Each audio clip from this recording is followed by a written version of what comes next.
ئێرە ڕادیۆی دەنگی گەلە.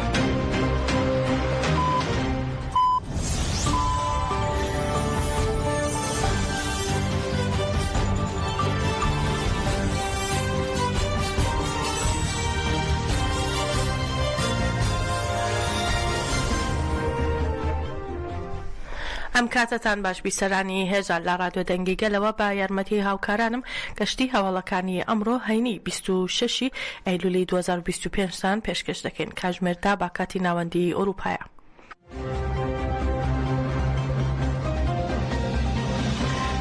پشتگیریەکان بۆ پرۆسەی ئاشتی و کۆمەڵگەی دیموکراتیک کە ڕێبەر ئۆجەلان پێشەنگایەتی دەکات لە ئاستی نێونەتەوەییدا بەردەوامە. حکوومەتی فیدراڵی سویسرا کا پێشتر ڕایگەاند بوو ئەگەر هەردوو لا بیانەوێت ئەوان دەتوانن ڕۆڵی نێوەنگێر بگێڕن.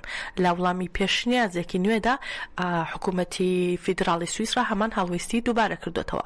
پەرلەمانتار و ئەندامی پەیوەندیەکانی دێرەوە نیکۆلاس والدر پێش چەند ڕۆژێک بە ناونیشانی پرۆسەی ئاشتی لەگەڵ پەکەکە لە تورکیا پشتگیری سویسرا چیە پێشنیاز پرسیارێکی پێشکەشی پەرلەمان کرد و داوای لە حکوومەتی فیدراڵی کرد کە وڵام بداتەوە و حکوومەتیش وڵامی داوەتەوە. لا وڵامەکەدا حکوومەتی سویسرا ڕای دەگەێنێت کە پێشوازی لە پرۆسەکە دەکات و نووسێتی ئەگەر لایەنەکان بیانەوێت ئامادەین کە لەم پرۆسەیەدا نێوەنگیری بکەین.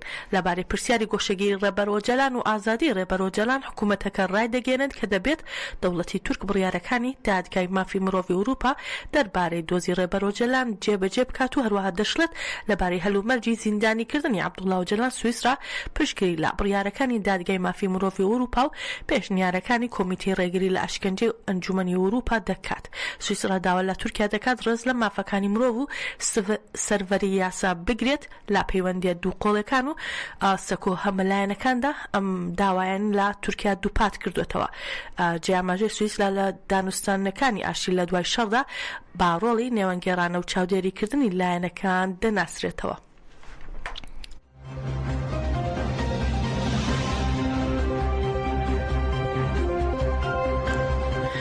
تەفگەری ژنانی ئازاد تەژە با دروشمی بە هیواوە بەرەو ئازادی ڕێپێوان دەکەین بە ئامانجی ئازادی جەستی ڕێبەر ئۆجەلان و پەرەدان با تێکۆشانی ژنان ڕێپێوانێکان لە ئامادەوە بەرەو ئەنقەرە ئەنجام دەدەن. بێریتان گۆنش پەرلەمانتاری مردینی دەم پارتی ڕایگەان ئێمای ژنان بۆ ڕێبەری گەلان عەبدوڵڵا ئۆجەلان ڕێپێوان دەکەین کە لە دژی سیاسەتەکانی تواندنەوە و نکۆڵیکردن لا گەلی کورد بووە بە هیوا.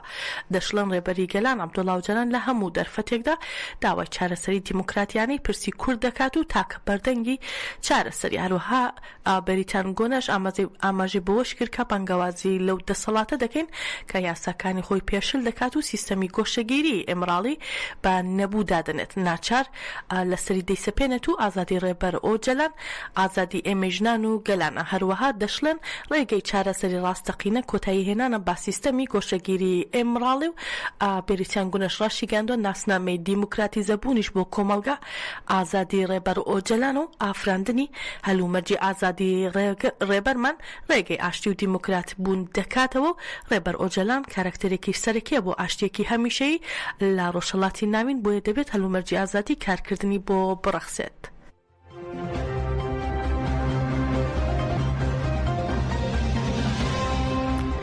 کۆنفدراسیۆنی کۆمەڵگەی کوردستانیان لە ئەڵمانیا کۆنمەد بە بۆنەی دووەمین ساڵیادی هەڵمەتی ئازادی بۆ عەبدوڵڵا ئۆجەلان چارەسەری سیاسی بۆ پرسی کورد کە دەی تەشرینی یەکەمی ساڵی 2023 دەست پێکراوە ڕاگەیاندراوێکی بڵاو کردوێتەوە. لە ڕاگەیاندراوەکەیدا ئاماژە بۆ کراوە کە عەبدوڵڵا ئۆجەلان سەرڕای هەلومەرجی سەختی گۆشەگیری و ئەشکەنجەی باوەڕی خۆی بە پێکەوە ژیانی ئاشتیانە لە دەست نەداوە و بەردەوامە لە پاراستنی ئازادی ژن و خوشک و برایەتی گەلان و دیدگای کۆمەڵگەی دیموکراتیک. هەروەها کۆنمەد جەخت دەکاتەوە کە پرسی کورد با ڕێبازی سەربازی چارەسەر ناکرێت و ڕاشی دەگەێنێت بۆ چارەسەری دیموکراتیک و ئاشتێکی درێژخایەن ئازادی ڕێبەر ئۆجەلان مەرجە. هەروەها داوا لە ئەنجومەنی ئەوروپا و دامەزراوە نێونەتەوەیەکانیش دەکات بە پرسیارەتی خۆیان بەرامبەر بە گۆشەگیری جێبەجێ بکەن و کۆتایی با بێدەنگی بهێنن. لە کۆتاییشدا کۆنمەد ڕای گەیاندووە لە دووەمین ساڵیادی هەڵمەتەکەدا لا دەیتەشینی یەکەمی 2025 لەگەڵ گەلەکەمان دەڕژەینە شەقامەکان و لە میونخ و شتوتگارت و فرانکفورت و کۆلن و هامبورگ و هانۆڤەر و بەرلین کۆنگرەی ڕۆژنامەوانی و چالاکی هەمەجۆر ئەنجام دەدەین و داوای ئازادی جەستەی ڕێبەر ئۆجەلان و هیوای ئاشتی گەلان بە دەنگی بەرز دەردەبڕین.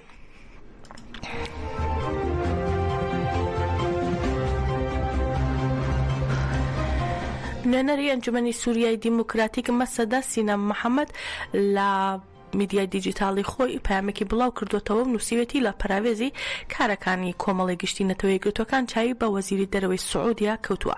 سینەم محەممەد ڕایگەیان لا کۆبوونەوەکەدا جەخکراوەتەوە لە بەرژەوەندی هاوبەشەکان لە پێناو بەرقەرارکردنی ئاشتی و سەقامگیری لە سەرانسەری سووریا و گرنگی بەردەوامیدان با دیالۆگ و هەماهەنگی لەو چوارچەوەیەدا.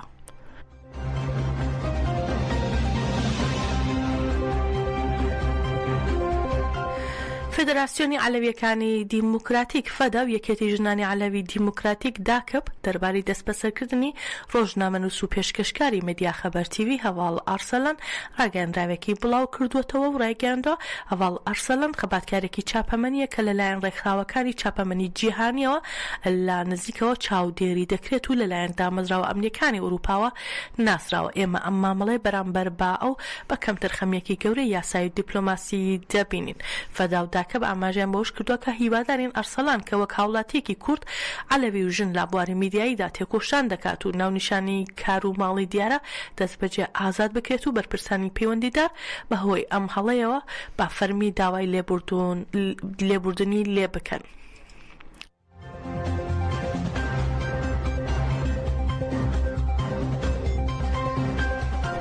لالایەن داواکاری گشتی ئیلحەوە لە باکووری کوردستان لا دژی سەلاحەدین دەمیرتاش هاوسەرۆکی پێشووتری زیندانی کراوی هەدەپە کراوەتەوە و لالایەن دادگای شارەکەەوە پەسەند کراوە. لە دۆسیەکەدا ئاماژە بۆ کراوەکە گوایە دەمیرتاش لە وتارێکیدا کە لە 16 شوباتی ساڵی 2016 لا گربوونەوەیەکی بێمۆڵەتدا لە شاری ئێلح پێشکەشی کردووە سوکایەتی بەگەلی تورک و دەوڵەتی تورکیا و دامەزراوەکانی دەوڵەت کردووە.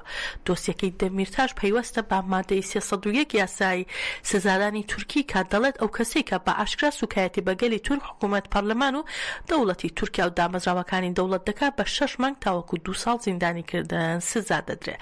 هەر بۆیە لە دۆسیەکەدا داواکاری گشتی ئێلح داوای کردووە سزای 6 مانگ تاوەکو 2 ساڵ زیندانی کردن بەسەر دیمیرتاشدا بسەپێنرێت و کاری سیاسیشی لێ قەدەغە بکرێت.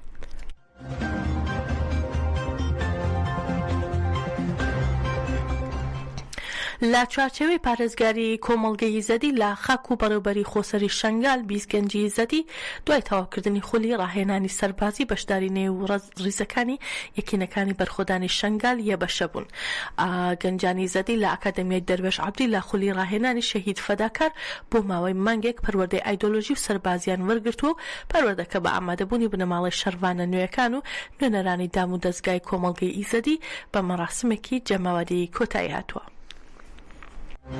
وەکەمە دیتی ئەتفەرمانێ کەسەکردمان نەبووە خۆدی ئێمە خۆی دەرکەتین یەبەشێ بوو تەبلیغونامە وەکە تشتێکی ژبەر ئاخامایە ئەم نەبدێ کەسەکینە و کەسێ بێسەر ئاخامە ئەم کارن خۆی ناخۆشی بدن شەبابێت مە هەموار ڕزیت بیژم هەر شەبابەکی ببێ تەبلیغ ببێ تەبلیغبوون بەردەوامە ژیرە تشتێ متکن مژبەر ئاخا خۆتکن ئەم نەش بەر کەسەکی دکن نەمەدی کەسەکەم مە بەهات فلانێت ئەسەری زیاد بەردەوامن بلا ئەم کردتەکی ئەشخۆڕەن نەبیژن ئەبێش مەڕەکە هەکەم مەشخۆڕەن نەکرد یەکش مەڕە ناکە.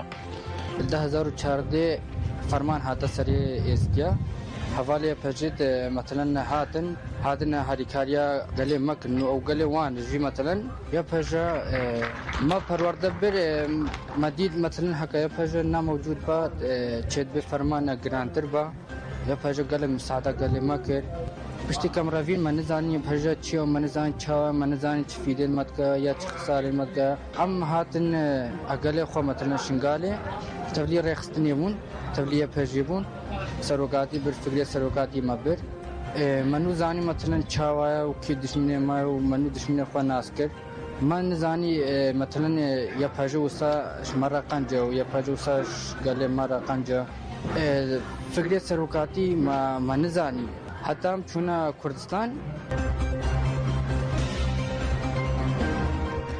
لە شاری حەسەکە چوارەمین کۆنفرانسی هێزەکانی ئاسایشی ناوخۆژن لە هەرێمی باکوور و ڕۆژهەڵاتی سووریا ئەنجامدا. کۆنفرانسەکە لەژێر دروشمی بە فەلسەفەی ژنجیان ئازادی جەستەی ڕێبەر ئۆجەلان بەدی دەهێنین بەڕێوەچوون نزیکەی 600 کەسایەتی تێدا بەشدار بوون لەوانە نوێنەرانی کۆنفرانس و ئەندامانی ڕێکخرا و تەفگەرەکانی ژن وەک کۆنگرەی ستار و کۆمەڵی ژنانی زنۆبیە و ئەنجومەنی بنەماڵەی شەهیدان.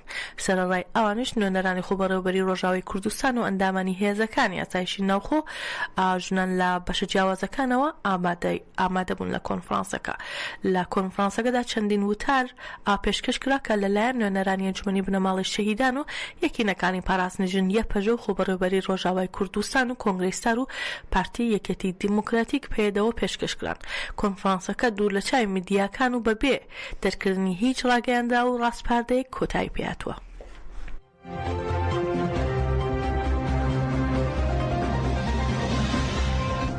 سەرۆکی ئەمریکا دۆناڵد ترامپ لا کۆشکی سپی لەگەڵ سەرۆکۆماری تورکیا ڕەجەب تەیب ئەردوغان کۆبووە. وتی لەسەر داوای سعودیا و تورکیا و قەتەر ئەمریکا سزاکانی سەر سووریای هەڵگرتووە و جەختیشی کردەوە لەمڕۆدا ڕاگەیاندراوێکی یەکلاکەرەوەیان سەبارەت با سووریا دەبێت. ترامپ ڕایگەیاند ئەردوغان ڕۆڵی سەرەکی هەبووە لە لادانی ڕژێمی پێشووی سووریا وتی پشکی سەرەکی لەم گۆڕانکاریەدا بەر ئەنقەرە دەکەوێت.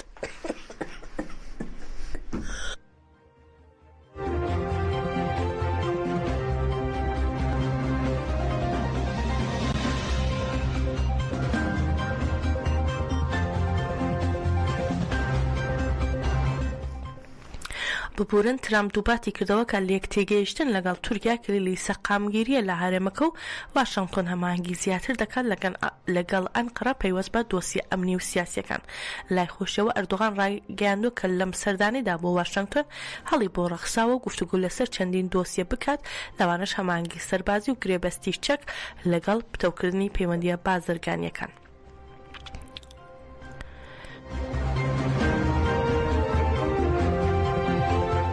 گشتی هەواڵەکانی ئەم کاتژمێرەمان پێشکەشکردن بمێنە لا خێر و خۆشیدا.